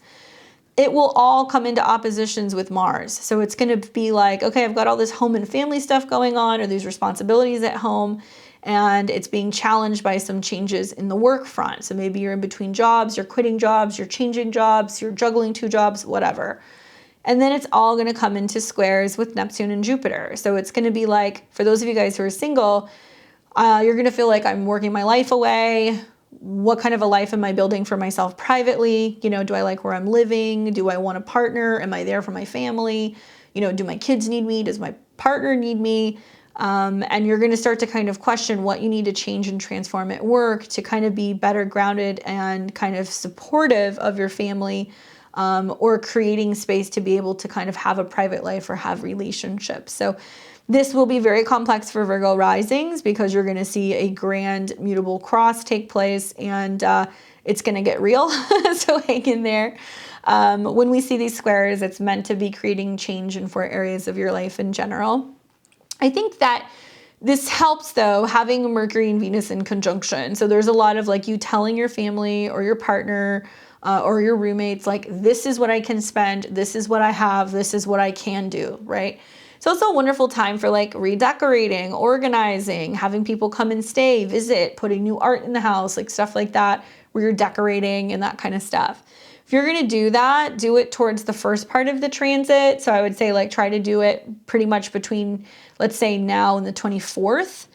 Because once we start getting outside of that window, then you're going to start seeing the oppositions to Mars and the square to Jupiter and Neptune, and there can be changes with relationships, home or work across the board. It might be all 3 for some of you guys, okay? Now, like I said, Venus rules your money. It also rules, you know, travel or anything in regards to your personal philosophy. I'm wondering if some Virgo risings are like planning on traveling and visiting family back home, or they are filling their house with like art or things that they have gotten on vacation or that reminds them of places that they've visited. And then Mercury being the ruler of you, And also your 10th house, I'm wondering if this is like you being like, I'm going back and working for a company I used to work for, or I'm working from home, or I'm going back to working in my home office, or I'm going back to work. Like there's something changing there for the most part. But still quite eventful energy, you know? Like I said, when you get to the end of November, the beginning of December, things get kind of wild, especially watch for that full moon that we're going to have in Gemini, which will be next month. That's also going to be very active for your chart. So let's see what the cards predict for this transit in your 4th house. What is it bringing up? I wonder if some of you guys are going to be talking to somebody from your past. Oh, how funny. The Hangman. So the Hangman is a card that is associated with Pisces, okay? This is about like pausing, surrendering, being like, I can't change what's going on. I just have to watch what's going down, and I have to just feel my way into things. Letting go, waiting, new perspective, like not switching things up anymore, especially if you're feeling a little uncertain. I think this is all about the squares to Neptune and Jupiter, honestly. And I feel like if you have to wait until the end of Sag season, the beginning of Capricorn season, so you can see this like fully kind of flush out, right? Some of you guys might be making big decisions about who's moving in and out of your house, or changes in relationships, or changes with jobs. And you may want to give yourself until the end of this season to really kind of see these squares take place, and then better decide where you are going to be working, living, or who you're going to be in relationships with. Take your time. I think the Fool talks about kind of reflecting and like realizing that there are other pieces that have to come together before you make a decision to listen to your intuitions and to follow your dreams. Okay. Good luck. We've got Libra and Libra rising. Hopefully you're doing well. We have got Mercury and Venus that are moving very closely with each other. They're going to be transiting your natal 3rd house, Libra. This is important because it involves Venus, which is your chart ruler. So to see Venus side by side with anything is going to be suggesting that you're playing a role in this. Venus rules your 1st house, and it also rules your 8th house. And as Venus and Mercury come into conjunction, it's also highlighting your 12th house Lord and your 9th house Lord. Libra risings, I could see this as you having a stroke of inspiration and realizing that there's something that you want to write, or there's something that you want to put together. There's a course that you want to teach. There's a book you want to write. There is a podcast that you're listening to, and then something clicks. Maybe there is an opportunity to learn a new language, or maybe there is just like a dream that you have that prompts having a conversation, possibly like with a sibling or with a neighbor. This can also be documents or conversations that are coming up about joint resources or spending or anything in regards to taxes and paperwork. 3rd house also deals with vehicles. So it is possible that you're thinking about making a change or a transformation with vehicles or an area of study. Now, Mercury rules your 12th house and your 9th house. And the 9th house is about higher education, belief system. The 12th house is like what is subconscious and what's hidden. You may have some significant dreams that you want to write down or you want to decode. But I think for the most part, the fact that it's going through the 3rd house more so talks about like your immediate environment, getting around town, communicating and like talking to people. You know, journaling might be something you start doing. You might decide that you want to launch something online, especially pertaining to like spiritual endeavors or something in regards to taking a class or starting a class that might be about more esoteric themes. And, you know, Venus conjunct Mercury makes me feel like you're really tapping into your intuition and you're tuning into something and you're starting to kind of receive messages and kind of work them out and figure out what it means. The 3rd house is also moving or movement. And so something I would say for Libra risings is that when you get to the later part of November, you're going to see that Venus is going to come into an opposition with Mars. That's your 7th house Lord, and Mercury. So it tells me that there can be some challenges in terms of seeing eye to eye with another person about moving, where you'd be moving, your belief system, philosophy, religious beliefs. And there's also some challenges that deal with scheduling. So just a heads up, like if you're trying to like squeeze something into your schedule while you're working, you can find that come the beginning of December, your schedule is a little discombobulated and maybe you've kind of like overfilled your plate in terms of your commitments in general. Be mindful because the third house is about documents, and the oppositions to Mars going retrograde can literally talk about something that is like a legal document that changes, or something that needs to be altered, or like making changes to an actual agreement, and whether or not you're seeing eye to eye with that with another person. Let's take a look and let's see what the cards predict for you, Libra.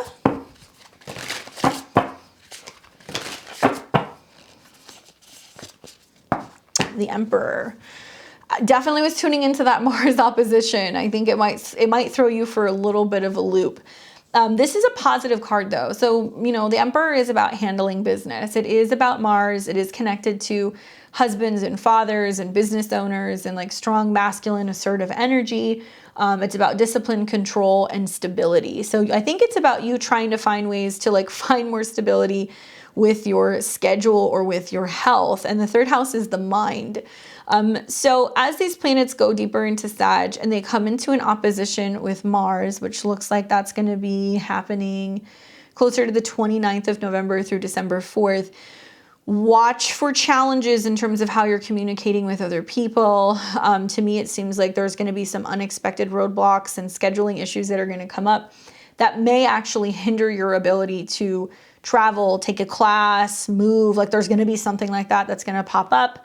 It's all about how you handle it. You know, I think with Mars retrograde and trine to Saturn, it's giving you the opportunity to kind of really focus on making time for things that are going to make you the happiest and that are going to make you feel the most loved or fulfilled. Okay. Good luck, Libra. Now we've got Scorpio and Scorpio rising. Hopefully you're doing well, Scorpio. We have got Venus and Mercury moving through the sign of Sagittarius. It's going to be moving through your second house of money and resources. Interesting transits. We have got Venus, which rules the seventh house of other people. So this can be your business partners, your marital partners, your marketplace, you know, dealing with clients and other people. It also deals with your 12th house of what's hidden and unforeseen. So as Venus is moving through your 12th house, this talks about the opportunity, your second house. It's talking about the opportunity for gains. Having Venus, the Sun, and Mercury all hanging out in your second house is like a really great opportunity for making more money, bringing in more spending power, being able to kind of like really put something to work. So it might be a period of time where you're just really focused on bringing in more resources. I could definitely see that, especially with that new moon in Sag that's coming in. But because Venus rules the 12th and the 7th house, likely there can be some situations that arise that are unexpected, that deal with unexpected fluctuations or changes with somebody else's resources. That's not going to knock anything for you though, Scorpio. I feel like it's going to be fine. I think that for the most part, it's about being able to kind of set the stage for how much growth you want to have financially over the next 6 months.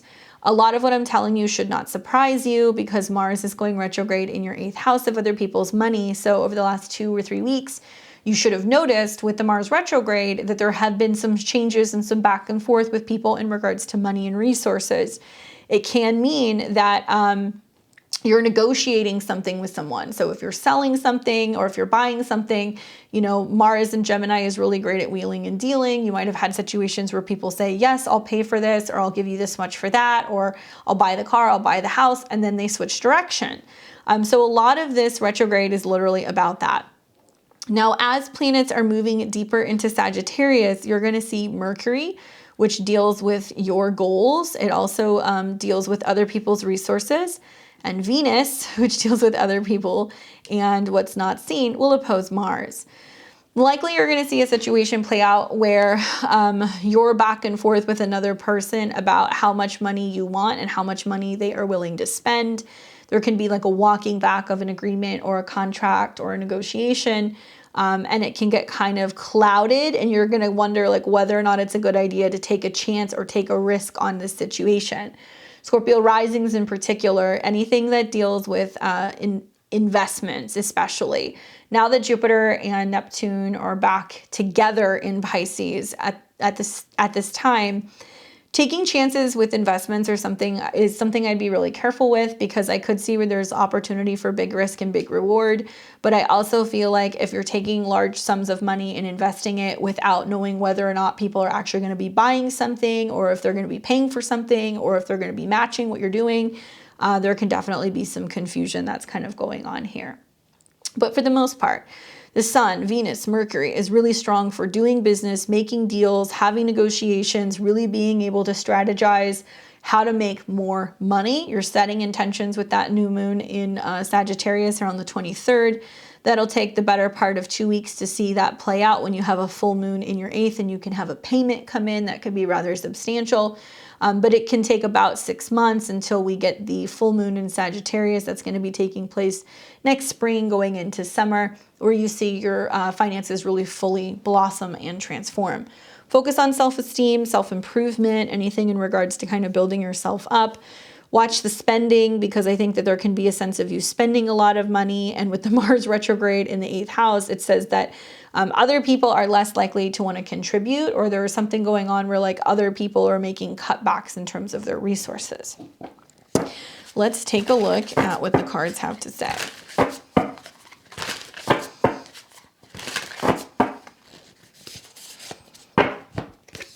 The card that I get is the Three of Cups. Well, that's a positive card. It means that there could be 3 people involved in this. Like it could be a situation where you're dealing with 2 different people, where you're going back and forth about a financial situation, and you're trying to figure out who's going to kind of fill in the gap. But this is a card that talks about celebration, coming together, friendship, you know, maybe 2 or 3 being stronger than one, where like you're pulling your resources together with several people, or you're figuring out a way to be able to kind of build and expand. And I think that that's really a beautiful way of being able to kind of highlight the 2nd and the 8th house. The 2nd house is the money that you make, that you produce. The 8th house is what other people kind of gain, or what you gain from the process of that. So I could see this as like you working hard and making a substantial amount of money, or bringing something in. And then the opposition to Mars here is basically saying somebody going, okay, well, I'll pay you this much at this time, or I can only negotiate this much right now. And it may be a little bit of a setback, like it might be something that you weren't expecting, but to me, it seems like in the end, it's going to be fine, because you have so much kind of coming in your 2nd house, especially with Mars in a trine to Saturn, that a lot of these reworking and these things that have been kind of getting cleared out has been happening intentionally to kind of help you finally kind of break off from like an old home situation or an old family situation. And you're dealing with some like karmic stuff in general, because this is, you know, the 4th house, which deals with the karma of the family or of relationships in general. So there's some karmic clearing that's going on in these areas. And as Mars connects and makes another trine to Saturn, I think it's going to be you kind of going like, okay, let's really finally kind of clear the decks in terms of the family issues, the home issues, the relationship issues, so you can finally move forward. But there's something to celebrate. 3 of Cups does seem to suggest that you're going to be celebrating the fact that an agreement is made. It may possibly just be delayed, or you may have to invest a little bit of money for you to make some money. Good luck, Scorpio. We've got Sag and Sag rising. Obviously, this is a big one, because this is really significant for Sagittarius placements. We have got both Venus and Mercury in the sign of Sagittarius. So for you, Sag, this is all taking place in your 1st house, right? You've got the sun in your sign. It's coming into birthday season for you. Venus in your sign or on your ascendant is wonderful for just looking better, bringing in more abundance, more love, more harmony. You're just like radiating with Venus in your sign. Then you've got Mercury that's in the conjunction as well. And this is where things get interesting. So really, it's just shining a light on you, your drive, your energy, your vitality, how you're dressing, how you're communicating, what you love. It's very personal. But Venus rules your 6th house of health and daily routine. It also rules your 11th house of friendships and goals. So to me, it looks like you're really talking a lot about what your goals are when it comes to how you want your body to look, how you want your schedule to feel, and what you're making time for, and whether or not you're achieving some of your goals. And you're communicating and sharing that with other people, because Mercury is involved. Now, Mercury rules your 7th house of relationships. It also rules your 10th house of career. So to me, it seems like there's a lot of like you communicating and talking to your clients, your public audience, your partner about, this is what I want to take responsibility of. This is what I want more of. You know, this is how hard I'm working at work. This is how hard I'm working in my relationship.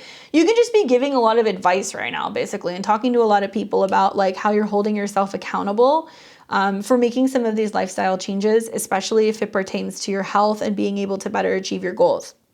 The challenge is that Mercury does rule your 7th house. So there is a sense of sometimes you can find that you're kind of getting a little bit out of line and being like, well, I'm doing this, this, this, and this. Why aren't you doing that? So there can be a sense of projecting and having really high expectations for other people. And I would say try to shift the perspective more on yourself, focusing more on what you love, what you're working on, what you need, with the understanding that other people are going to see that, and they're going to see that, and they're going to take your advice, but they may not necessarily take the same path, right? And this is really important because as planets go further into Sagittarius, it's all going to oppose Mars.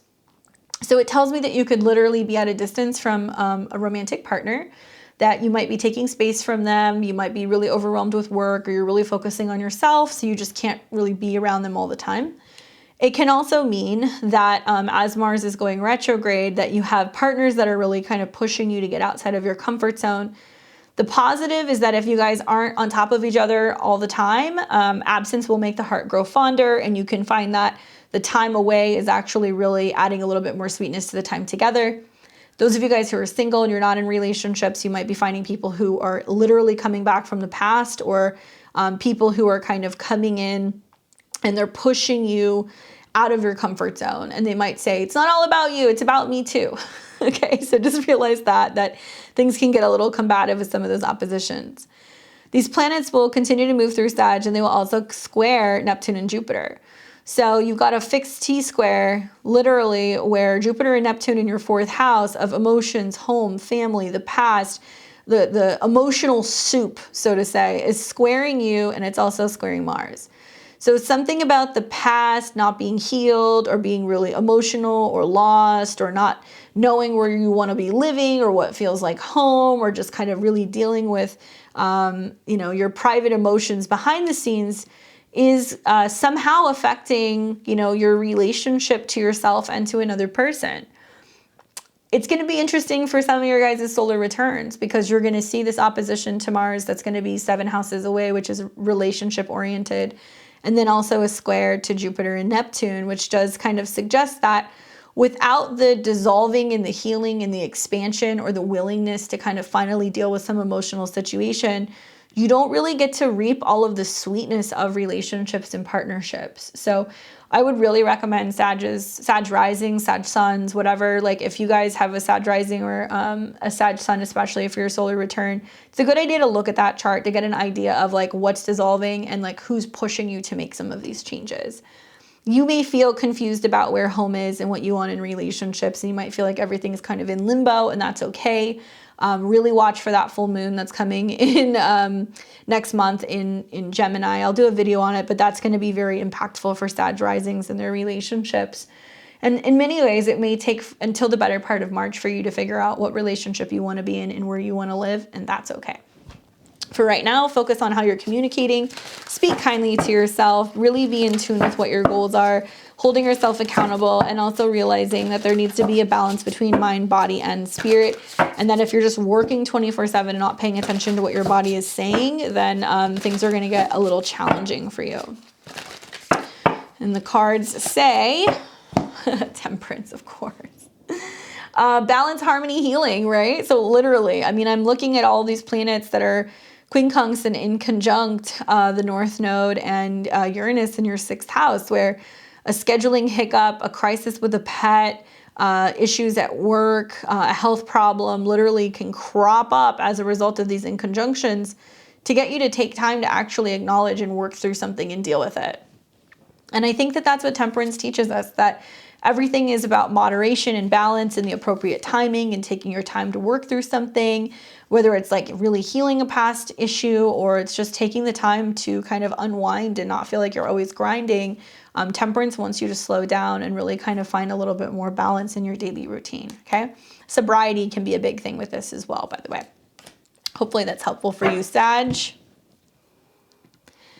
So we have got Capricorn and Capricorn rising.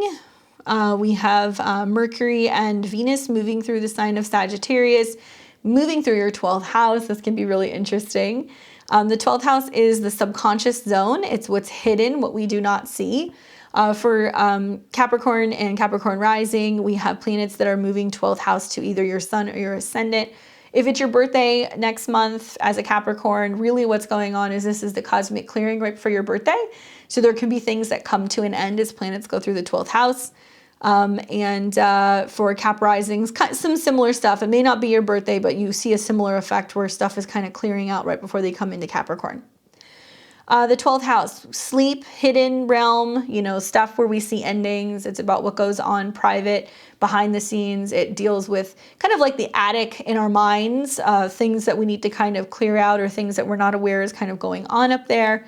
And sometimes we need more seclusion and like privacy and space to heal as planets go through our 12th house. Now you have Venus, which is your 10th house lord, as well as your 5th house lord. And Mercury, which is your 6th house lord and also your 9th house lord. This makes me feel like in the 12th house, Venus going there is like a lot of back, meetings and private meetings and working on stuff and like long hours, maybe even working into the night, and stuff that's like really creative. But Venus in the 12th can be wonderful for going to like spas and going on retreats and holidays. Mercury being there as well, spas, retreats, and holidays. That's really wonderful, traveling.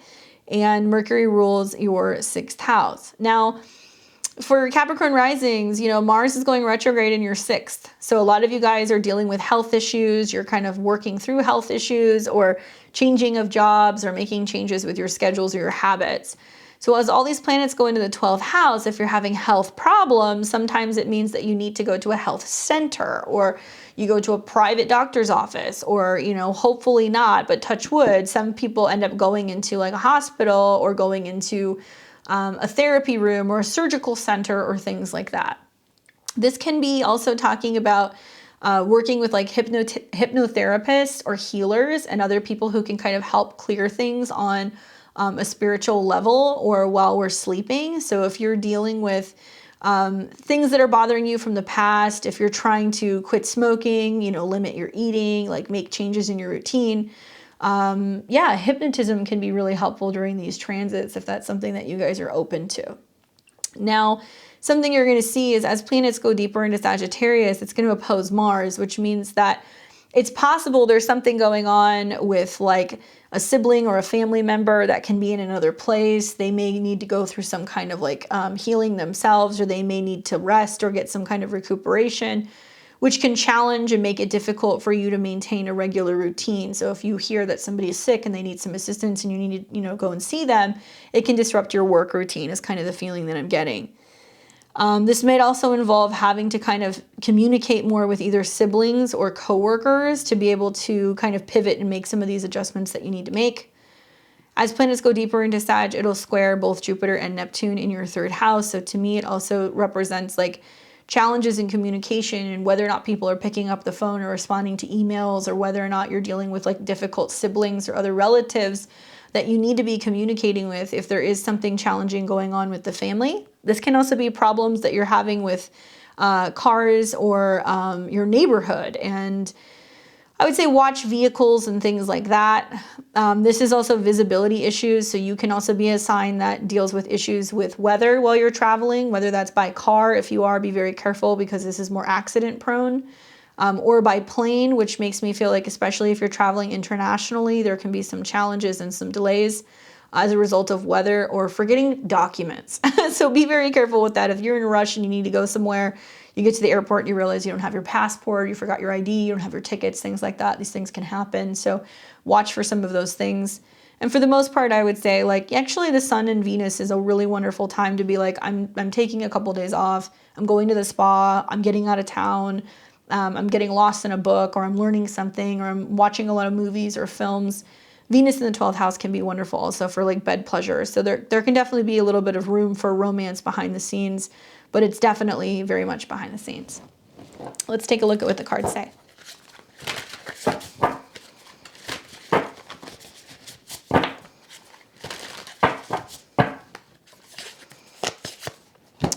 Ace of Coins. Very interesting. So, you know, honestly, I'm liking the sextiles that I'm seeing to Saturn and Aquarius in your second house. New material offers, gifts, you know, abundance, promotion, stability, resources, prosperity. I mean, the list goes on. Ace of Coins is a great card to pull, especially because it's talking about the element of earth. So being a Capricorn or Capricorn rising, it's about something physically tangible that comes in that can help you. So I'm wondering if this is like Venus being connected to your 10th house with the Sun and Mercury being in the 12th, where you're working long hours, you're working on a project and something that you know is actually going to really pay off.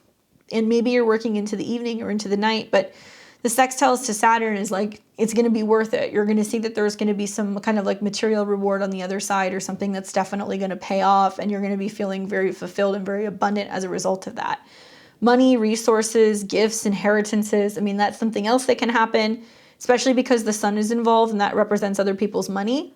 So whether there's something gifted to you or something that you end up getting, that could be another way that this plays out. But I'm thinking the sextiles to Saturn is that, you know, maybe you just kind of get some cosmic goodies that come in that kind of help you if you've been feeling a little bit financially strapped or stuck, and you see like a light at the end of the tunnel, especially in the new year when it comes to your financial situation. Good luck, Capricorn. Okay, so now we have Aquarius and Aquarius rising. We have Venus and Mercury that are moving through the sign of Sagittarius in your natal 11th house. The 11th house is friends, groups, associations, networks, your dreams, parties, getting together with friends, stuff like that. Can be wonderful for socializing, going to events, parties, and get-togethers. Venus is the ruler of your 4th house of home and family. It's also the ruler of your 9th house, which deals with travel and philosophy. So I'm wondering, like, is there family flying in from out of town? Are you seeing them over the holidays? Are you physically going somewhere and visiting family? And then you get to see some friends as well. Can be really wonderful for those of you guys who are Aquarius risings who are going back home and visiting, or if you have friends coming to visit and kind of be family for the holidays as well. Mercury's involved also, and that is the 5th house ruler, which is also about having fun. It can be about feeling a little bit more romantic or a little bit friskier. And then Mercury also rules your 8th house of other people's resources. I mean, I look at this and I'm like, man, you're gonna have a good time. Like, you know, social life is kind of happening. You have the opportunity to definitely connect with people you haven't seen for a while. There can definitely be some romantic things going on behind the scenes. A friend might introduce you to somebody. You might walk up to somebody at a party. Somebody might try to set you up with someone. These are things that can kind of happen in the 11th house, at least for those of you guys who are single.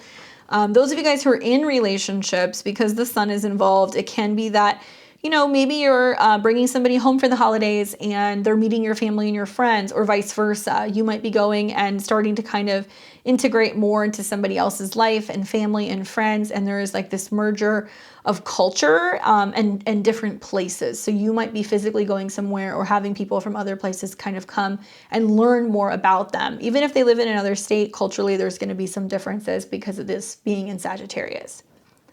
I like the sextiles to Saturn in your ascendant. I feel like this is a period where you have a lot to share with other people about your accomplishments and your goals, and friends are going to be a really big theme for you, and people who show up and they're there to kind of help you and give you guidance and talk to you and kind of tell you, you know, that they're proud of you, or you'll be able to kind of share some things that you've been working on, and like I said, some accomplishments that you've had. The one thing that I would say is, like with Mars retrograde, you know, you're learning how to kind of cool it on being too risky with spending or too risky with investments, or you're kind of cooling off when it comes to wanting to kind of have multiples if it comes to like dating in general. Some of you guys have recently found out you're pregnant, or some of you guys are in the process of trying to get pregnant, so you might be cooling it on the partying with Mars retrograde.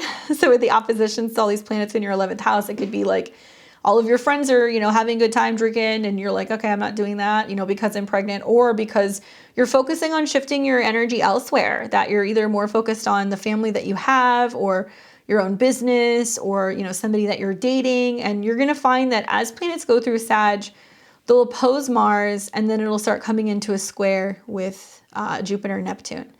So over partying leads to overspending or overeating, okay? And that'll be the squares that you're seeing to the planets in the second house. But there can also be this sense of you reworking your own personal goals and like what makes you happy, and looking at what other people are doing and like realizing that you can't be overly consumed with other people. You have to be focused on what makes you happy, and especially in ways that aren't necessarily going to break the bank. So to me, it looks like you're looking at new ways of spending when it comes to having a good time and not feeling like you need to be competing with other people or keeping up with the Joneses, right? You know, I think with Jupiter and Neptune in the second house, more abundance coming in, but with the squares to Mars is like not necessarily running off and spending that money, really knowing where the money is going and being more creative in drumming up, you know, various ways of being able to make an income in general. But for the most part, you know, Mercury and Venus and the Sun moving through your 11th house is just like a really social time. And the sextiles to Saturn, I think you're really going to love, because there is a sense of you showing a much more mature and serious and kind of successful version of yourself to other people. So there can definitely be a lot of sharing what you've been working on over this last year with others, and people really kind of celebrating how far you've come. Let's take a look at what the cards have to say.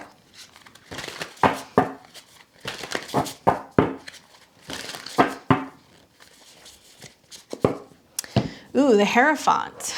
I like that.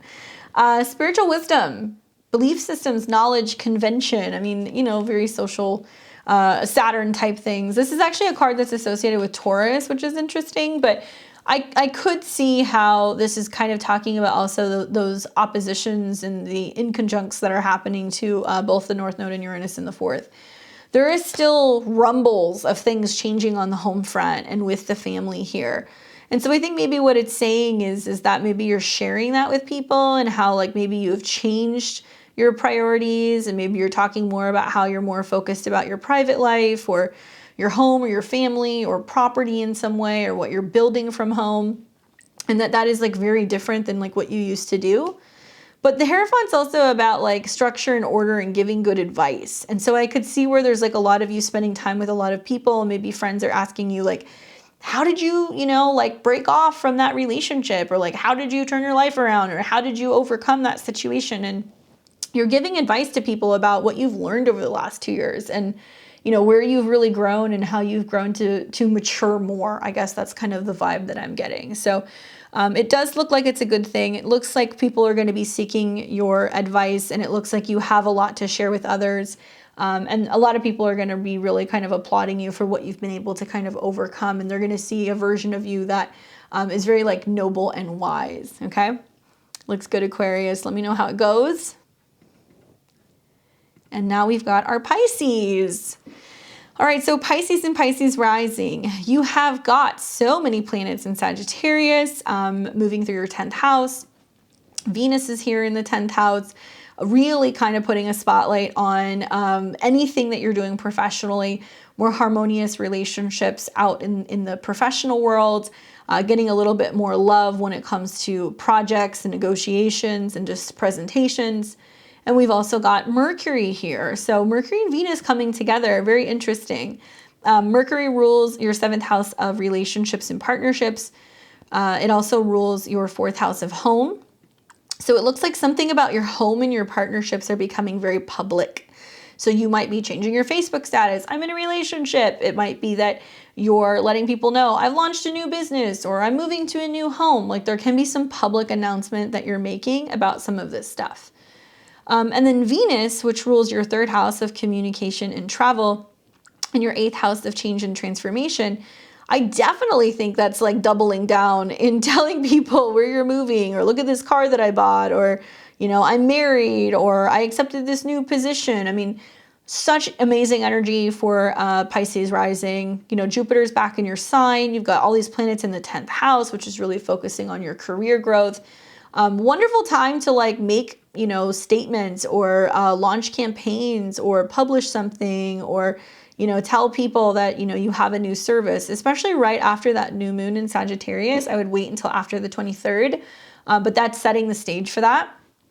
Obviously, you're a part of the mutable crew, where you're going to have lots of mutable T-squares. So as planets in Sag continue moving through your 10th house, really lighting up your professional sphere, you start seeing all these planets come into an opposition with Mars. So you're like, I'm working hard because I'm trying to figure out how to afford some of these changes that are going on with my home life. So focusing on work, so that way you can afford the move, the second house, the new apartment, or maybe you're moving to be able to go and take a new job.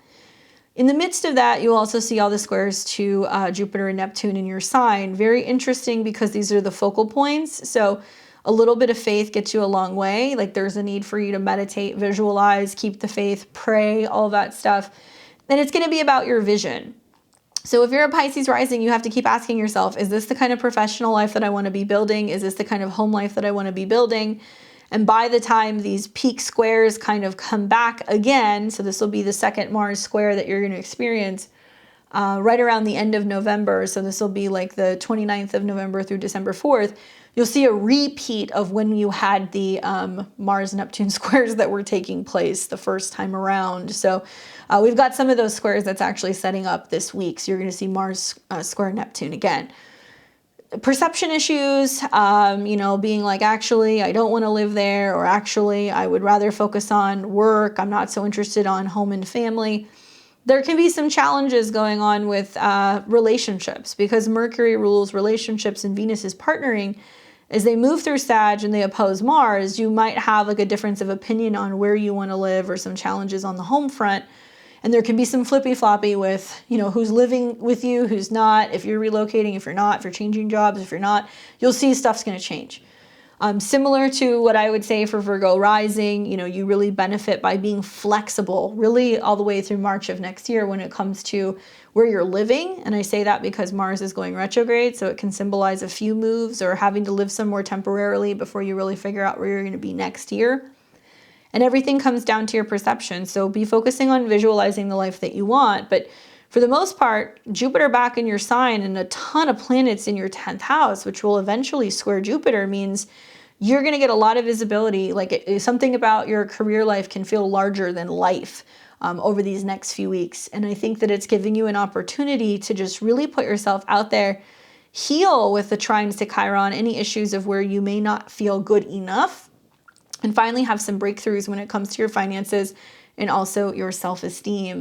So I'm really excited to see what happens for you, Pisces. I think this is really great energy for you just right before we see Saturn shift and come into your sign. So know that next spring, Saturn's going into your sign and you're starting a brand new cycle for the next like 28, 29 years. So it's a time to make some big moves professionally right now. And even if you're not working, it's about how you're showing up in the world and where you're being more assertive when it comes to the work that you do out there, okay? Let's take a look and see what these cards say for you, Pisces.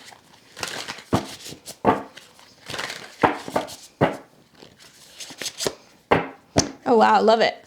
I get the 8 of Wands, which is so cool because this is actually about Mercury in Sagittarius. So it's doubling down on the advice that I just gave you. Fast communication, movement, rapid change, excitement, definitely Mercury and Sag. But I think what's so cool about this is that it's basically saying like new opportunities will come very quickly for work, which is going to prompt you shifting your goals or your vision, or maybe something you've been manifesting just appears.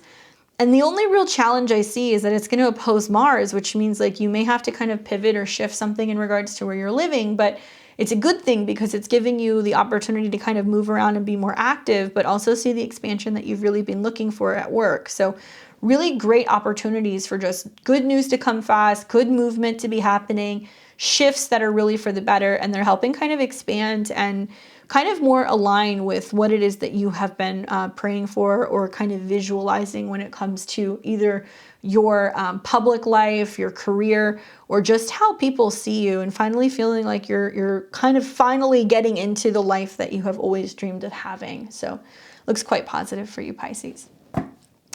Hopefully this is helpful for you guys, this deep dive that we did into Mercury and Venus through the sign of Sagittarius. Like I said, you're going to have this energy really all the way until the beginning of December. So work with it especially during that new moon in Sag. That's the next video that I'm going to be doing for you guys. So you'll be getting that later in this week. I'll probably make that the Thursday video so we can get it out a little bit early. But I'd love to hear how this energy is affecting you. If you want to leave me a comment, I would appreciate it. Sharing is caring. Hovering right around my goal of these 10,000 subscribers, so possibly even hitting it today as we speak. So just a big thank you to everybody who's been sharing, reposting, joining my membership, subscribing, commenting. You guys are awesome. We've seen so much growth in the channel. Big thank you for all of that.